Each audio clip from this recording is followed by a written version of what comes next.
paano siya maiiba dun sa existing that we have now? Opo. Well, existing is 4 quarters tayo ngayon. So mag-move na tayo sa trimester kasi napansin namin parang ang daming ginagawa sa short period of time and walang oras, parang nagko-compete yung mga activities nila. So yung assessments, yung learning period, yung training period ng teachers, nag-overlap yan along with the extracurricular.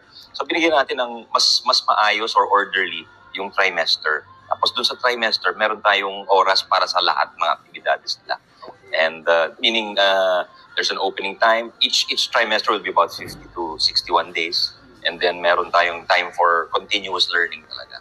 Tapos iiwasan na natin yung masyadong magpa-participate sa mga during that time, dapat ang focus talaga is academic. Hindi mababago ba siya, Petsa? Number of days well, sa number of days hindi kasi nasa batas yan. So we have to abide by that. We're still abiding by the 200 days na nasa batas.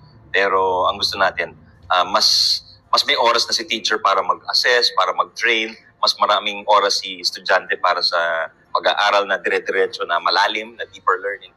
At may oras din siya for extracurricular. Ano yung major differences niya, sir? Aside from the TRICEM and the PSEM, so... Well, the difference is kasi in every quarter, may exams yun eh. So parang nakasiksik sa minsan may bagyo pa. So isisiksik mo yung exam, ilang days lang nakapasok yung bata. So mas dagdag na, 4 exam periods yun for the teacher, 4 exams for the student. So, kumbaga, medyo artificial siya. Hindi masyadong na-absorb ng estudyante yung mga learnings at saka mga lessons niya. At saka si teacher, minamadali rin niya kasi may hinahabol siyang deadline. So ngayon, with they have 3 longer periods now. So the trimester or the semester, one of the 3 semesters, ay mas mahaba dun sa isang quarter.